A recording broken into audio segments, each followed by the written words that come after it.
Welcome to Spaghetti Launchers, a world-building podcast where we throw spaghetti at the wall, and it is up to you what sticks. I'm Kyle. I'm Ethan. Today's menu is all about witches and witch covens. Happy Halloween, y'all. If we pull back and really start thinking about the root of witchcraft, it started in human history with shamans, wise women, medicine women, and really playing this fundamental role in human society. It wasn't really until they started, the Salem witch trials kicked off, and then suddenly it became about women that were liberated and off doing their own thing and rejecting the yokes of society, throwing off the yokes of society, that they really became witches, and then they got tied with the devil.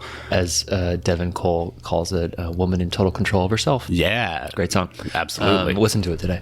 As we were trying to figure out the magical definition of witches in how it manifests in fantasy, it's often just, it's like the old ancient magic. The deep magic. Because like you're saying, kind of like this, like, oh, you know, throwing off the yokes of society, there's this unknown, there's this mystery associated with witchcraft. Agreed. What are they up to over there? It's like if you think about, you know, in always going back to D&D as sort of a baseline, you've got three branches of magic. You've got primal, arcane, and divine.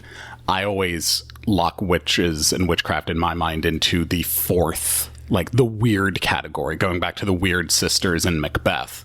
It's like, it's weird magic. It's the old ones. The old ones that, you know, what did Aslan say to the White Witch in Lion Witch in Narnia? He said, do not quote the deep magic to me, witch. I was there when it was written. It's like that kind of, that's sort of the vibe I'm going for.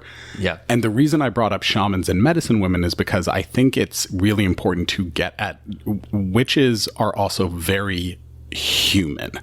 Their scope is often very much about being a link between community and the world. Because of that root in wise women, in shamans, in medicine women, they play a very important role in society. And so that's why it's always very human type interactions. You're dealing in food a lot. You're dealing in potions and brews and contracts and negotiations. And a lot of their magic is also very metaphorical. It's very tied up in the language that you use about it. In so many cases, they're not thinking of, like, as a viewer, as a reader, you're not connected as much to that reality, and you're really connected to like the mystery, the quote unquote old crone coming through, and what does she want, and what hags, that kind of thing.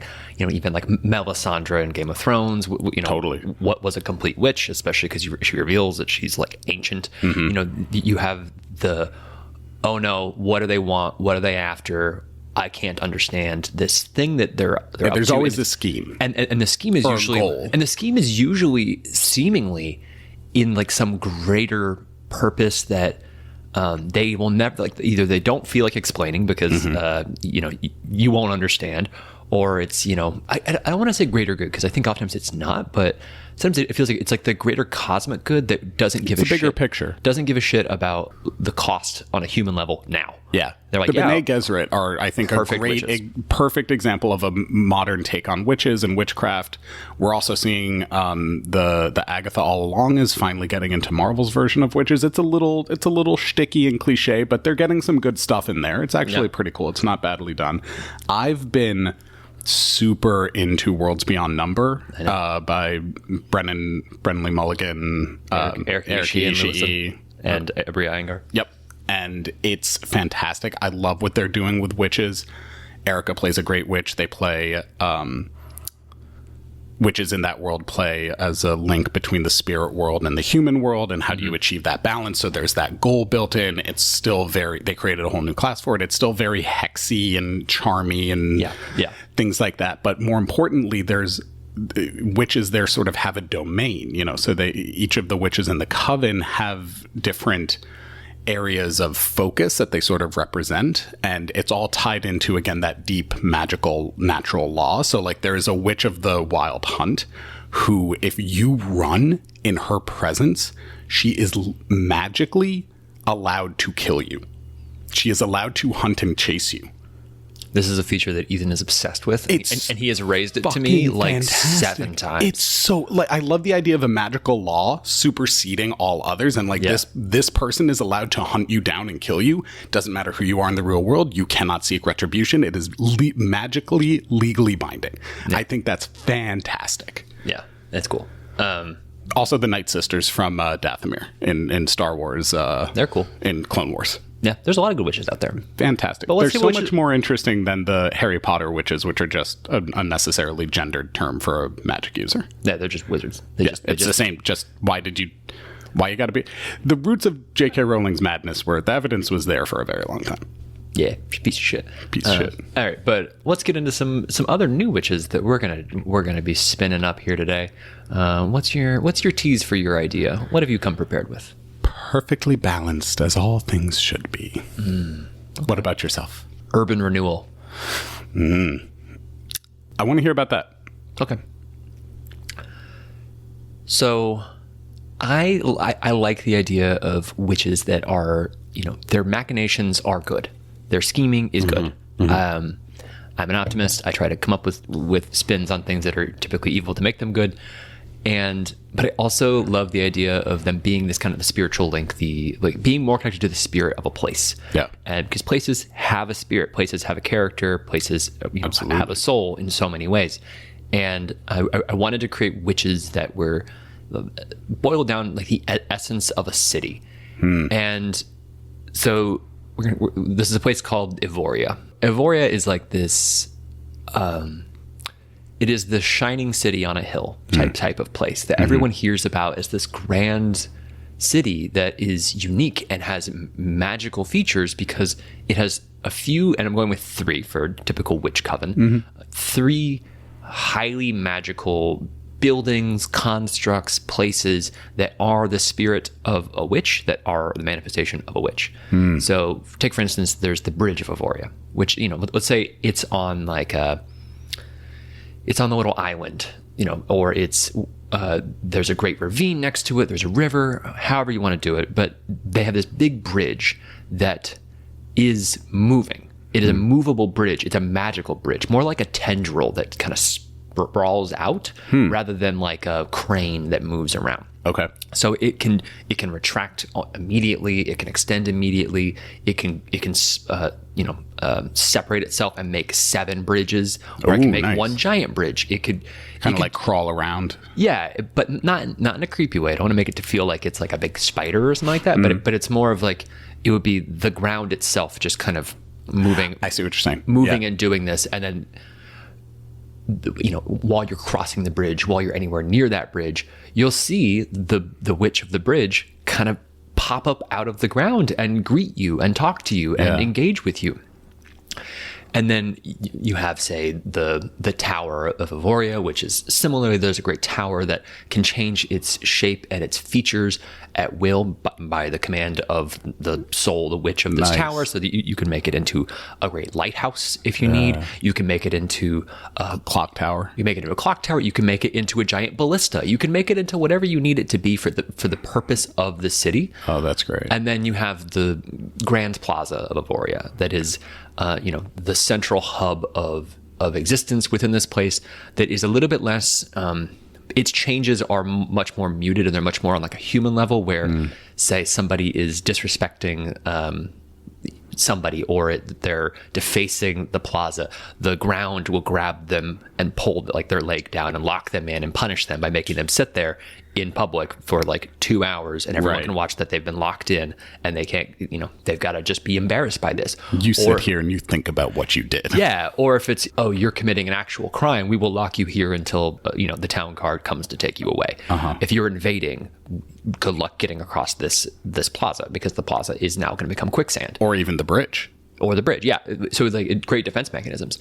And each of these, like, a key part is that the witches of them manifest and interact with people and show that they are trying to draw people into the city to live there. And this was a key feature of it, is that their magic is drawn from this place having once been the greatest city in the world, like the seat of power, the seat of a great empire, whatever. But they all were exterminated. They all died in some mystery way. Classic. Or migration. Maybe they just left. No, they're all dead. Nope, That's nope, they're dead. No, they have to be dead. That's key to the thing. Got it. Is that like they died, and these witches then are like basically absorbed all their souls and spirits, and so they are like each of them is actually like 30 or 300,000 souls, right? Aggregated and then created like a new personality and a new consciousness in a witch, but they have all this magic from this previous time. So then they are trying to bring people back to recreate the glory of this place. So their machination is good, but they're not clarifying to people that they're like drawing them into this place because they don't want people to know that everybody died. Yeah, because they don't, and probably because there's a shame or there's a danger that exists in Evoria that they don't want people to know exists because then they won't come. But they need to recreate this glorious city for their own whatever. That's up to you. And so they've created a infrastructure and an environment that is so welcoming and so exciting for people. Yeah. And they are getting more power by these people coming. So there's this incentive structure that works for everybody, and everybody's kind of in a win-win. Very symbiotic relationship. Very symbiotic, and the conflict can come whenever it's like people start to realize that what happened to all the Evorians last time, and then they're trying to flee, and the witches say, no, you can't. I think my favorite part of this idea is the way you've drawn a distinction, because so much of witches' typical stereotype is that they live out in the woods by themselves. They're alone. Again, you're it's part of the being mysterious, tied to nature, all of these tropes. Yeah. This idea where the witches, instead of protecting a very remote place of power, they emerge because it's all of the people gathering in this one spot made it a place of power, made Evoria a place of power, which is a dramatic shift and very cool because it also allows them to be reflective, like you said, of the moods of the community as they need. And to clarify that these features, these three things didn't exist when Evoria was at its peak. So like it was just a normal city at the time and like just the seat of people. And then when they created that's even cooler. These witches were created, then they formed these features that could be used as draws for people and to be more inviting and to be more of a safe space, to be protective. So it's, You could even say that each of these, again, I'm going back to the metaphorical side of witches and the importance of language and how they normally deal. Like hags are very similar. You got to be very careful with how you negotiate the words that you use. Yeah. But these witches you can sort of see them as emblematic of three very important elements for a society or community to thrive. You need the town square, which represents sort of gathering, coming together, coexisting, mingling. The bridge, which is about forming connections, like closing gaps between two people. And then the tower, which is about growth, knowledge, wisdom, strength, standing strong and tall, pride in yourself. You could tell a cool story about there's some themes built in. Yeah, what do these things actually represent? But again, they're good, but they're not fully like they have their own plans that they need to work out. Yeah, it's lowercase g good. Yeah. It's not purely altruistic. It's not purely good. There's selfishness in it, and like you can totally make an argument that these aren't necessarily witches, but like you can make that with a lot of things, and so it's like kind of playing around on the edges of what defines a witch, and I think it can work, but I think it's how do you really play it out and how do they interact, and that's why I want to make sure that they can manifest as individuals, as people, to walk around and to engage with the community, and that they know. And they become like de facto mayors of the city. That they are in charge, and everyone knows that, and they are respected and respectable and kind, and they aren't being the scary old crones who are gonna take your kids and turn them into future hags. They're just gonna lock them into the ground if they graffiti shit. But they're like, well, that's the deal we make to live here. Well, so you mentioned deal. Question: you said if the law is broken, if you're committing a crime. In Evoria, who determines what a crime is? Do the witches determine, or do the people determine and then the witches enforce it? Good question. moving on. I don't know. I think that's just fun. Yeah, no, I think probably a bit of both. It's probably like, oh, well, there's the laws of the land. Like in my mind, it's a bit Singapore-esque of don't you do anything that would like make our city look ugly. Yeah. Everything needs to be pristine and clean all the time. And that's the witches driving that. Right. And them saying, if you are doing anything like that, or if you are doing anything that's like a clear attack on the city, then that's purely our fundamental laws. Yeah. But then when it comes to like human thievery. Yeah, like more human laws, I assume that's more of an agreement between this, like the people saying, this is the law. There's probably like an elected mayor who is like who is the representative who like officially talks to the witches on things, and they have like a little council.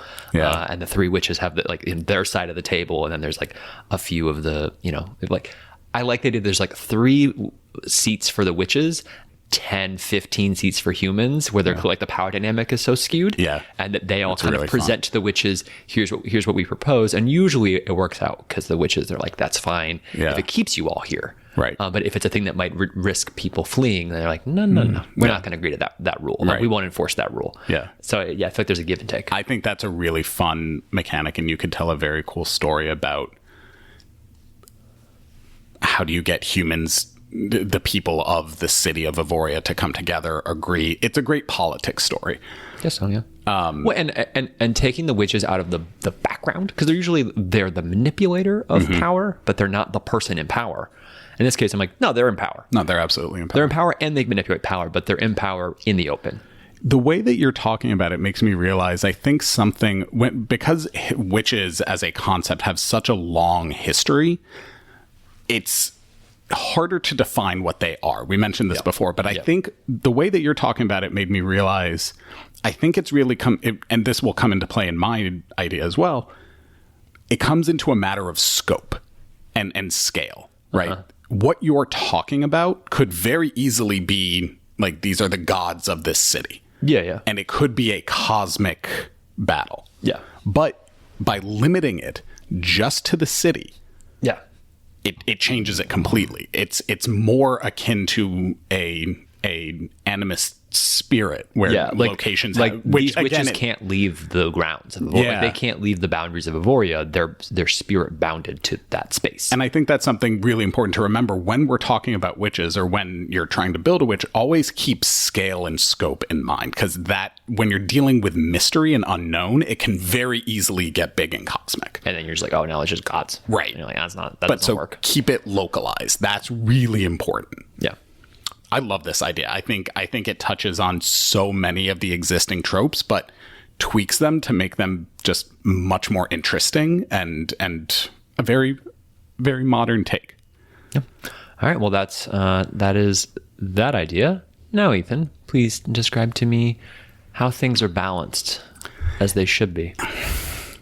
That's the goal. The goal is to achieve balance. True. In gymnastics and in life. Agreed. Things are not always in balance, though. Gymnastics and in life, yeah. It's funny. That was good.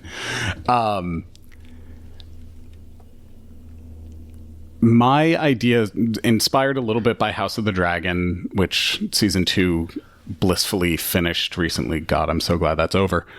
There are 2 covens in this world, the Coven of the Green and the Coven of the Black. But I wonder where you got the idea. No idea. I wanted to get at this idea of balance again, sort of dealing with the mystery, this unknowable thing, and what are witches working towards. They needed to have a goal. Yeah. And so I split it. I wanted there to not just be one coven, but to be 2, because I like diametrically opposed. I like 2 diametrically opposed groups trying to find balance with each other, internally, externally. I feel like witches coven stories often get very political very quickly. Yeah. And so I thought this was interesting. The Coven of the Green represents life, growth, thriving, abundance, all of these classical tropes. The Coven of the Black represents decay, rot, death, silence, the opposite side of things. And these 2 covens are in constant competition, trying to influence the state of the world through their own machinations, through their potions, their hexes, their deals. It's all we're not changing anything mechanically about the witches, right? Yeah. It's just what their goals are. Mm-hmm. And the hashtag witch goals. Hashtag witch goals. That's very good. The interesting things are, coven rules, it's always when you come to coven, if you can get witches together, that's when their power is at their greatest, right? And that's true internally. So when the coven of the green is all together, they are all stronger. Yeah.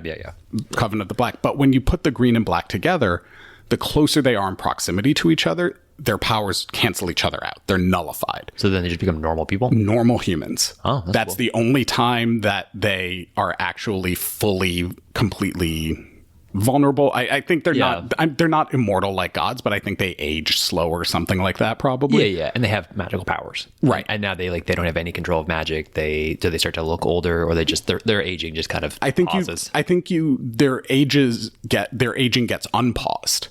So then I imagine in those moments where they're closer to they start to feel their age, where they're like, oh, I'm 200. I now feel like shit. Now it hurt. Everything aches, and maybe their aging catches up to them. So it's a quick sprint of my heart is fading fast right now while we're near you. I got to get away so I can kind of get back to a stasis. And get back to, I'm incentivized to come to a deal quickly with you to preserve myself, because when both covens come together, they're basically looking at progress bars to see, one green and one black, to see who's making more progress towards hitting their goal. And I don't think necessarily even they know what they're working towards. They don't know what the other one is doing. They don't know what the other one is doing to achieve their goals. They know what their own goal is, though. But they don't know. All they can see is the progress bars, and they know it's something where we're trying to determine the fate of the land, the kingdom. They're trying to determine the fate of the land. It's like a competition. It's like a game. Mm-hmm. But they don't each know what the other one is explicitly working towards. They can just see who's getting closer. So it's like two progress bars next to each other type of thing. And for me, I always like to I love domains. I love mechanics. I love all that shit. So for me, the covens each are 4. The Coven of the Black is the Witch of Pestilence, the Witch of Famine, the Witch of War, Apocalypse, the Witch of Death. Yeah. But then on the other side, their counterparts, the Witch of Green. It's like life. The Coven of the Green, it's life. The Witch of Life, the Witch of Harmony, the Witch of Plenty, and the Witch of...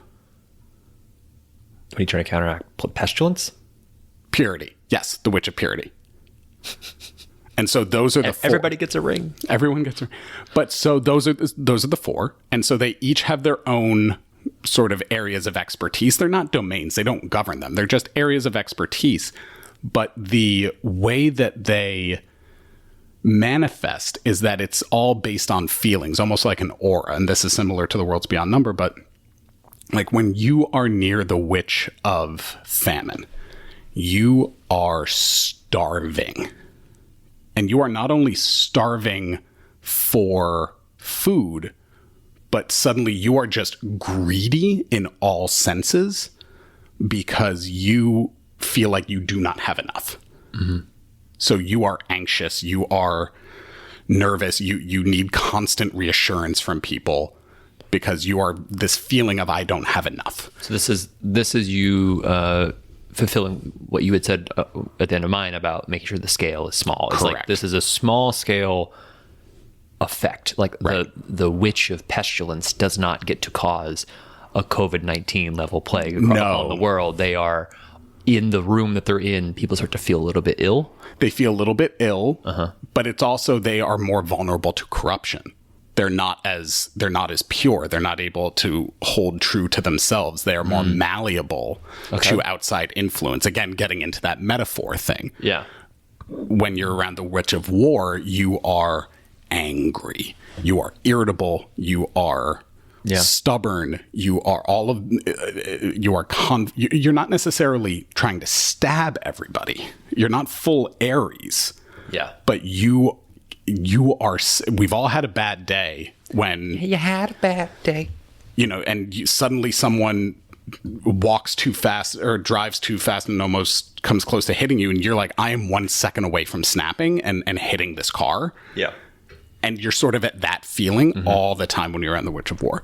When you're with the Witch, and then flip it on the other side, the Witch of Harmony, you're more at peace. You're more willing to reconcile with people. You're more willing to give somebody a pass. You're more willing to do anything good. Right. So it's my first reaction to that, the aura specifically, is I think you need to have an on-off switch for the witches. Yes, good call. Because it'd be so easy to just determine, hey, when this person's in the room, everybody gets really angry. Maybe they're up to something. Or maybe they're a bad influence. We should just get rid of them. And they might not know it's malicious. And that would impede their ability to machinate. They need to be like... It's a good idea. Because they are... they're witches. They're clever. They're good at manipulating. They're good at weaseling. So they need to be... they need to know when they would know inherently when to turn on that extra juice of the aura, and then otherwise they would just be acting rather normal. I think going back to when they come together, I think the progress bar thing, I don't like that. Okay. Because I like the idea that it's just that they might come together every once in a while and they don't know what the other group is up to and they don't know how it's going. I think it's better if they need to do like intelligence gathering on each other, because they're like, I don't know what the fucking apocalypse witches are doing, but we need to figure it out. And they might just like a bit of like a taunting of, let's talk some shit. And you're like, okay, let me suss out what I can of that. But they might just have a general sense of, they're clearly trying to make all of their respective things happen. This person is trying to make some wars start. We know that. Yeah. We just don't know what war they're trying to start. Yeah. But then they hear that these two kingdoms are getting a little bit tense. The Witch of Harmony will go, fuck, she's over there, and I gotta go deal. I gotta go there. But then it could be that she's already run away. She's at another kingdom starting some other shit, and so it's a constant chasing down the lead to chase down and stamp out the problem that's being started. And similarly, if it would work both ways. So if the Coven of the Black started hearing about, there's this community that suddenly is seeing a surge in childbirth, they're growing, they're thriving. We gotta go deal with that. That's because the Witch of Life is there, and what's the Witch of Life's aura makes everyone horny, and so the Witch of Death and happy and just sort of like that exuberant high state of life, almost manic. It's not, because I want to get away from good and evil, good and bad. It's like, this is about bigger picture balance. Yeah, where they're saying, it's a Malthusian approach to life of population growth is too high. Things are too good. We're going to hit a peak where things are going to get chaotic. We need to just, have the little balancer, the Thanos moment that I need to do something because things are getting out of whack. And that's where the Coven of the Black can step in. The Witch of Death comes in and brings I lack of desire. Basically, you become depressed around the Witch of Death. It's everything's quiet. It's null. It's like, I know when I enter into when I get depressed or I have a depressive episode, I always describe it as like, it's throat singing in my internal monologue. It's just, whoa. And that's sort of that feeling of being around the Witch of Death. I don't want you doing now, but bringing back in that point about scale, because it's so important to keep this grounded in being witchy and not becoming gods and deity-based combat. Yep.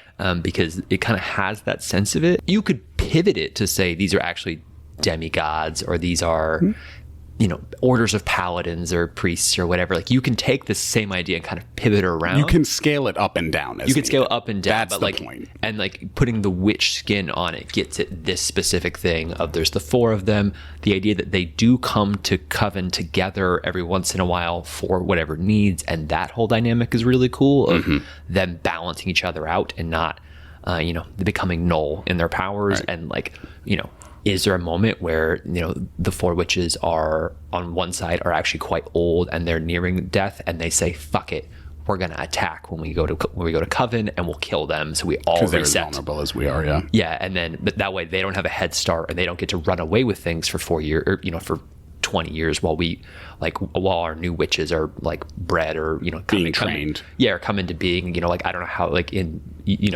I think we could hand wave that for now, but just like, how does the replacement come about?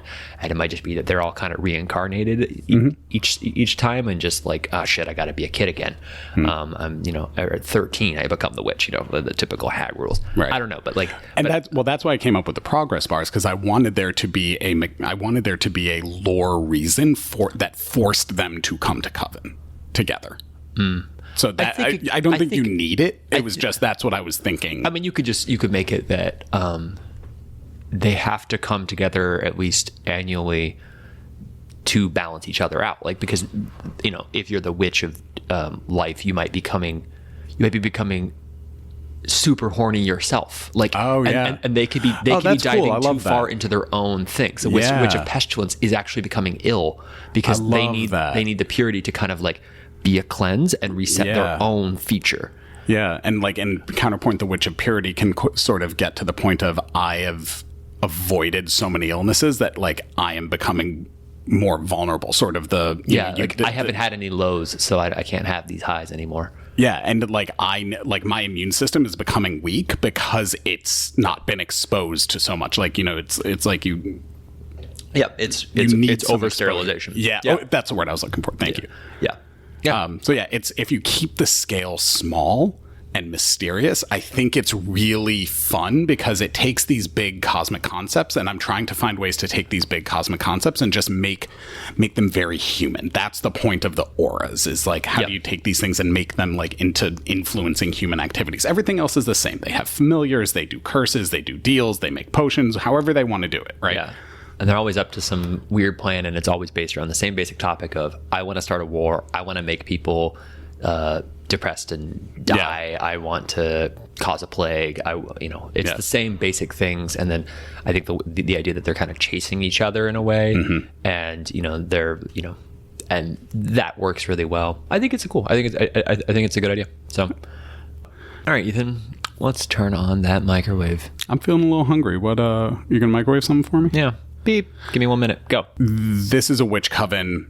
Every witch has a different song, but they are all different. That's how their power manifests, is only through song and music and rhythm.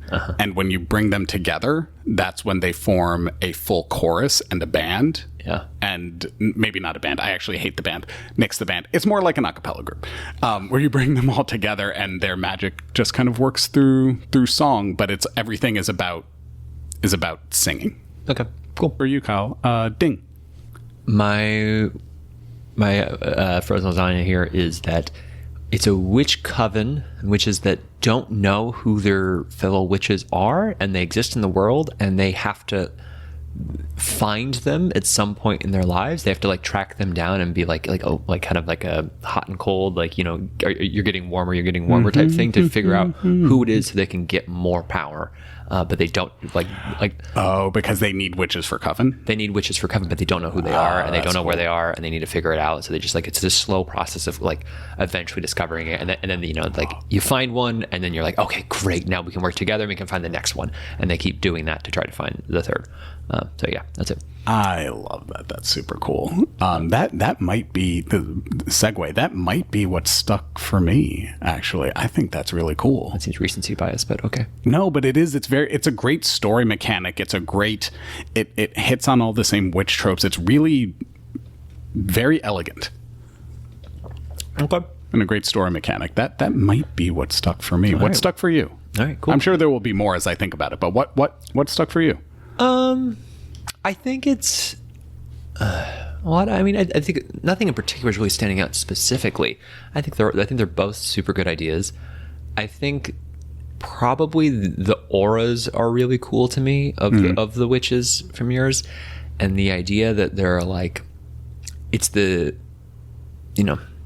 chase of the witch of pestilence going around causing a plague, which is like not an atypical thing for like a witch to do, but then it's like their whole goal is to kind of create this little bit of chaos and to probably also then distract the witch of purity while they go and do another thing somewhere else. And so it's like this it's a cop and criminal kind of dynamic in a way, but then making it where you could also have it be in the inverse, where the good witches have found time to create good dynamics somewhere, and then the bad witches have to come in and try and wreck it. Right. And rebalance it out. And in that situation, you might have a situation where the good witches are defending, where they're saying, no, we've made a perfect community. This is our new play. Is it we're going to make a That's smart. We're going to make a kingdom that is perfect in every way, because we have like pure good, and we're going to defend it. So if you get close, we cancel out, but we've created the conditions that allow it to work. So now you have to go old school if you want this to work. Right. You have to manipulate through only your actions and your words. You can't use your aura anymore. And I think that could be really fun. That's really fun. I like that a lot. I really like that. That's a great addition, a great point. It's like, each year they have to, if they reset annually, they have to try different strategies and figure out what's their plan for this year. How are they going to do it? I like that. That's very cool. It's like in any game, the meta shifts over time. And like, the new meta is that the good witches actually just work on one spot, make it good, and they don't care if the rest of the world falls apart because they've got that like shining beacon that will draw in people, much like taking in the Evoria concept, that like they will incentivize people to move there, and then the evil witches are like, fuck, how do we break through? Because if we get close, we lose it. It's like their strategy for the year could have been, we're not using our auras. Like like, as you said, there's an on-off switch. So they're deliberately like, we are just using the power of persuasion, no magic involved. And we're that seems silly. But it would be because then make it harder? Because then you might be able to fly under the radar of the other coven. Oh, interesting. And so that might be, you could play around with it. But your point about Evoria being a place to draw people in, I think at the end of the day is really what stuck for me, is the idea of witches' power coming from a place where there is lots of humanity, where there is lots of life. It's a very big reversal. And a place having power because people are there, not because of some external source, but simply just because people are there, witches are incentivized to maintain their power, so they want to make it a attractive place to come and be and maintain it. Again, that pursuit of utopia. I think that flip is brilliant. Oh, we might not have been particularly spooky, but witches are Halloween that's enough. What you think, my pretty? Creepy. All right, well, that's what stuck for us. Let us know what stuck for you. Emails in the show notes. Thank you for listening, dearies.